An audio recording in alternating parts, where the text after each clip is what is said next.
Good evening. It is 5 o'clock. This is the regularly scheduled Utility Service Board meeting. It is Monday, April 25th, and we will call this meeting to order. Do we need to adjust the amend the agenda in any way?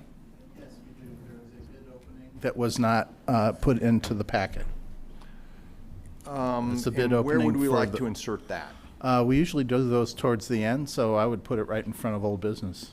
Okay, we will make item number 5, the advertisement for bids. Will the memorandum for MOU, that is old business, right? That is old business, yes. Okay, great. So everything else will be bumped up one Roman numeral. All right. So the first order of business is the approval of minutes. Are there any questions or comments about the minutes? Do I have a motion to approve the minutes? So moved. Second. Anyone? Second. Thank you. We have a motion and a second. All in favor, please say aye. Aye. Next up, we have approval of the claims. We have 4 different types. First off, we have the standard invoices for $617,107.97. Are there any questions about the standard invoices today? Do we have a motion to approve the standard invoices? So moved. Second. Thank you. We have a motion and a second.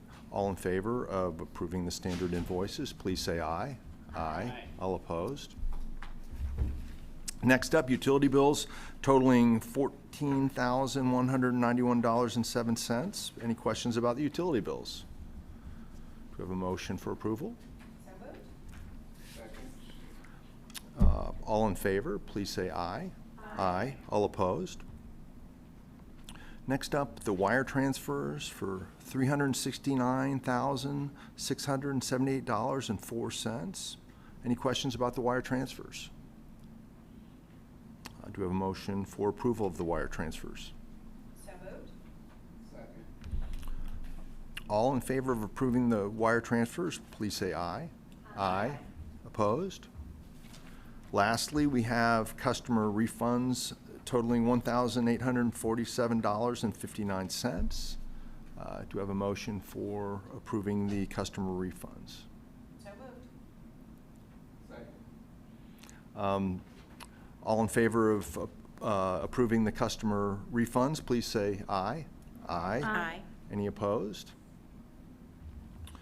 Okay, the next item is approval of the would be approval of the consent agenda. There are no items for this particular meeting, so we can move on to the next item, which is inserted item number 5, advertisement for bids for the Monroe water treatment plant filter rehabilitation project.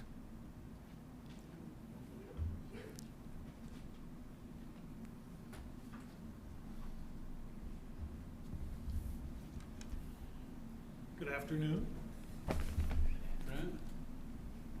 This project is for the Monroe water treatment plant filter rehab, and it includes the media replacement of all of the filters. Oh, I'm sorry. I'm Daniel Hudson, for the record, the Capital Projects Manager for the City of Bloomington Utilities. With the media replacement, it also includes structural repairs of the ceiling, lighting replacement, and some electrical improvements. And a big part of it is ventilation of the filters. We have 2 bids that came in. The first one is Mitchell and Stark.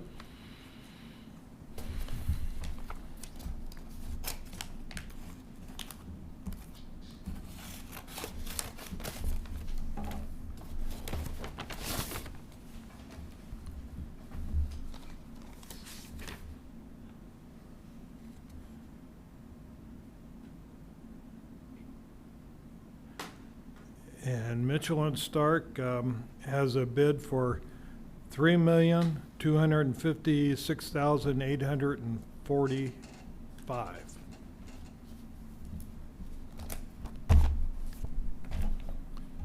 The second one is Building Associates.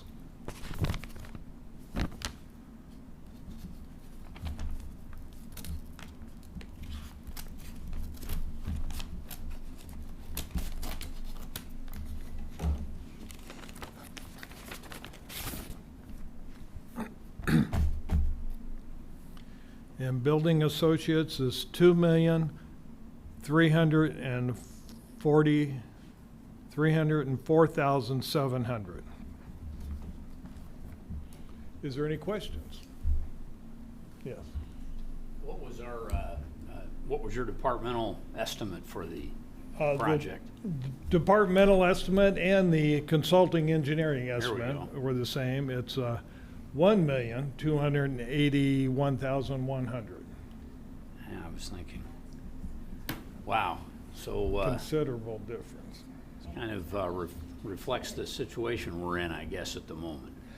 That's what I suspect. I mean, all of the contractors are talking about delays and uncertainty in projects because of equipment delays in manufacturing. So I'm hoping that's the issue. I don't know. Any other questions? So this will come back to us later with a departmental recommendation? Yes. Next board meeting, we'll come back with who is the most responsible and responsive. And if we want to proceed, given the discrepancy between the budget? Yes, and if we want to Okay. proceed or not Okay. with that. And Yes. a discrepancy between two bids, too. Right. There's Yes. Yeah. big difference. Yeah, big difference. All right. All right, so we'll hear that in 2 weeks? 2 weeks. Yeah. Excellent. Thank you, Okay, Dan. thank you. Yeah. Okay, next up, we have our old business from the board. And old business from staff. We have the MOU, right? A few weeks ago, we talked with you about the contracting with a contractor to review the waste-to-energy initiatives. We did speak with the Solid Waste Management District Board, and they did approve an MOU to divide the cost evenly between CBU and the Solid Waste Management District to look at the possibility for waste-to-energy program and with all dimensions, including tipping fees from outside communities that might want to bring oils and grease here, and also looking into the possibility of land application of the digested solids, and then to look into the different ways such a facility could be financed and different business models for the activity. So that's all in the contract that that we're working on. We had hoped to have the contract here at the same time as the MOU, but it has taken quite a while for us to get the MOU all approved by the prepared and approved by the Solid Waste Board, and the contractor is reviewing to make sure that all their subcontractors can meet the calendar deadline. And I think we're okay, right? Yeah. So we'll be bringing that contract to you the next time, assuming the MOU is approved today. Happy Great. to answer any questions. Questions for staff? All right, do we have a motion to approve the MOU? So moved. Second. Okay, all in favor of approving the MOU to share costs with Monroe County for the Resource Recovery Program feasibility study, please say aye. Aye. Opposed? Thank you. Other old business from None from us. staff? Is there any new business from the board? Yes, Mr. Chairman, I want to raise an issue that I think is of interest to the public, as well as something that our utilities department can play a big role in. Just today, we're all recovering different ways from the pandemic. But just today, I do some of that work at the university, and we got a report from the county health administrator today that last week's numbers have ticked up significantly in cases. The reason that's relevant to us is what's happened is with the decrease of COVID infection, the amount of mitigation and asymptomatic testing in the community has gone down significantly. So the state and county sites are no longer in operation. They're no longer funded. They stopped 1st of April.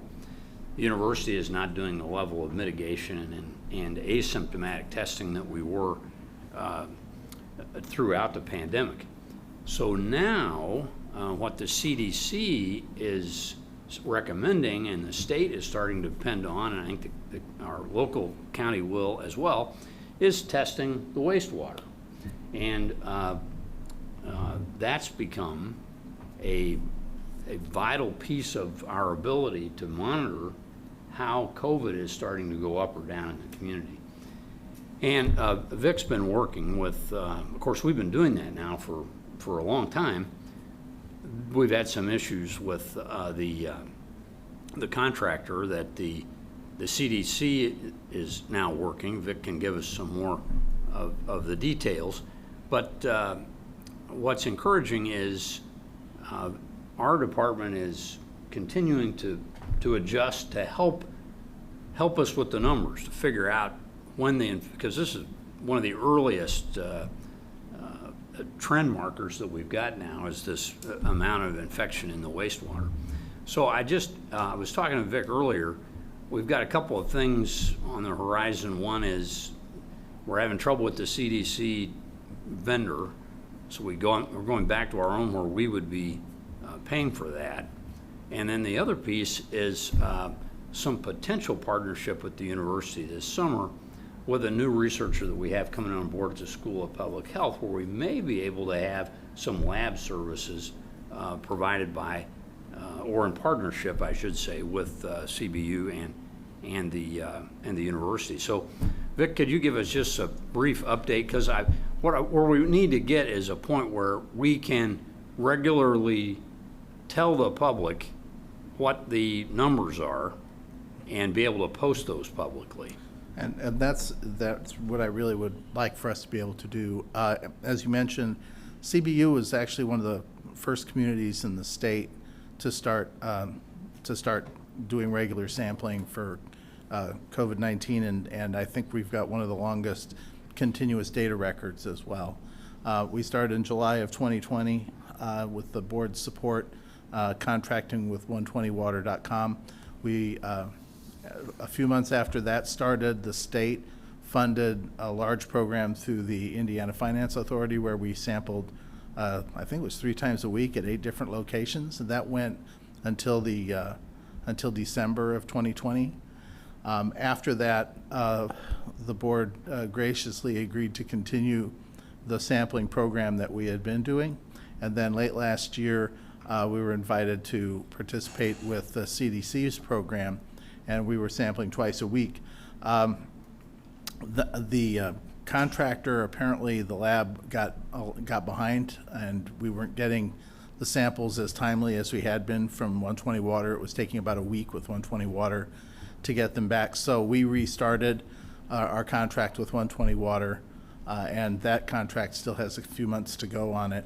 CDC's told us that they have a new lab that we're sending samples to, and I can't remember if we sent them last week or if we started sending them this week. So hopefully we're going to be getting more data that way. As Board Member White mentioned, there is a new faculty member coming on at IU. He actually contacted me first and introduced himself, and he and I have spoken a couple of times. He will be starting this summer and will have a lab. His lab will be equipped with the proper analytical tools to look at this. And I've made it as abundantly clear as I could that CBU will be happy to participate any way we can in that research, and I'm hopeful that we'll be able to partner with that lab to bring more regular sampling data that we can put into the website for the community to see. So that's where we are right now. So July, I think, is when I'll be hearing from him again. Well, Vic, thanks for the update, and I think this is good, valuable information for the board to know about how our utilities department is supporting the public health effort. It's a way that kind of responsibility now that we haven't had before, and a great asset that a good department like ours can do this monitoring and help the public health situation, because COVID's not gone, and the best way for us to respond as a community from a public health perspective is to be able to let folks know what the infection rates are. And it's just not going to be that accurate with the current level of mitigation testing that we've become accustomed to in the past, over the past couple of years. So it's going to be valuable. Thanks for continuing to work along with that, and the sooner we can start getting those numbers out to the public, I think the better we'll be. Yeah, we have a dashboard, and I think it has the 120water.com data, but I'll make sure that that's available. We've been sharing it with the health department and others who've been involved in this program with us. So Yeah, we can do that, on our website or something, or point folks to it. That'd be great. Thank you. You're welcome. I just have a follow-up question. So does this researcher believe that he could turn the samples around faster than 1 week? I'm not going to speak for him, but I'm pretty confident. I just wondered if you'd talk to him about that. Well, I did, and he's not set up yet, but he said that he could that they can turn them around quicker. Certainly we won't have to ship them back and forth, so you can take a couple days off for that already. Yeah. But I think I'd like to build the relationship and see if we can have those coming in on a regular basis. If for a couple of days, that would be just dynamite. Yeah, as an early warning system, it seems like we'd want to get down from a week to something quite a bit less than that. Absolutely. Yeah, Absolutely. that's great. Good news. Thanks, Kirk. Thank you. Other new business from the board? New business from staff? None. Subcommittee reports? We didn't have any today. None. And staff reports? I've got a few items. The first one is Adam Dishman. He's a wastewater operator at Dillman plant. He passed the wastewater level 2 license exam. So he's moved up from being a wastewater 1 licensee, which is fabulous. Board member Parmenter asked me earlier about the fire at Blucher Pool. Apparently word got around that there was a fire. What there was a very small there was an electrical short that led to a flash and smoke, but it really wasn't a major fire in an electrical panel. And it was actually in some switchgear that we already had the contractor under contract to come in 4 days later to inspect and do repairs. So that work was actually done last Wednesday, and it's completed. It was associated with the emergency generator. Power had gone off. We were running on the generator. When the grid power came back, that's apparently the generator didn't turn off quickly enough. So we turned it off and left it off. Crossed our fingers that the power wouldn't go out again, and then we got that repaired. So that's what that was. Referring again to the wastewater COVID testing, we had 4 consecutive weeks of all non-detects.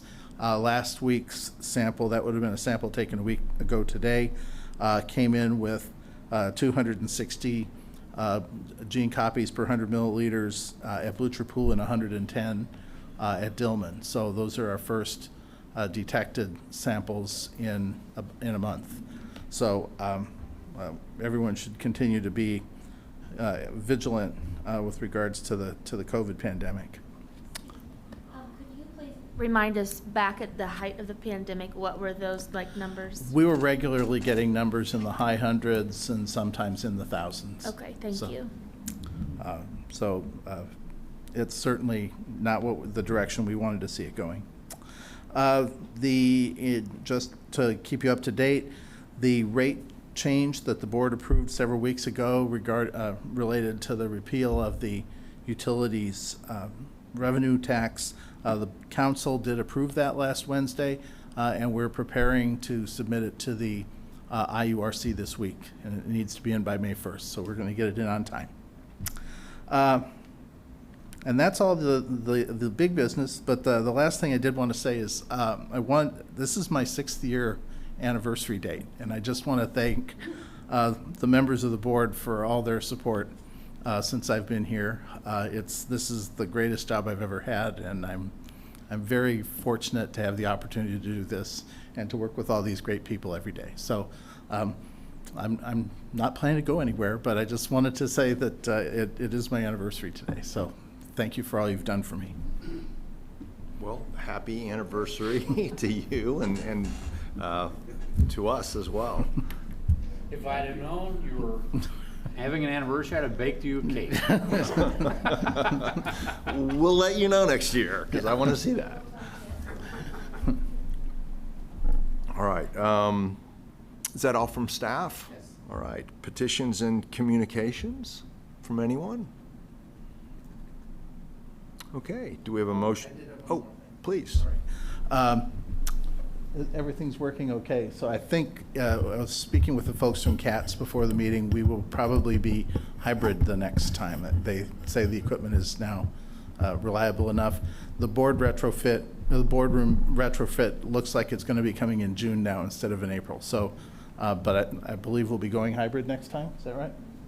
So just want to thank CATS for all they've been doing to make this all work for us. Yep, thank you, Katz. And now, any other petitions and communications? Do we have a motion for adjournment? So moved. All right, we are adjourned. Thank you all.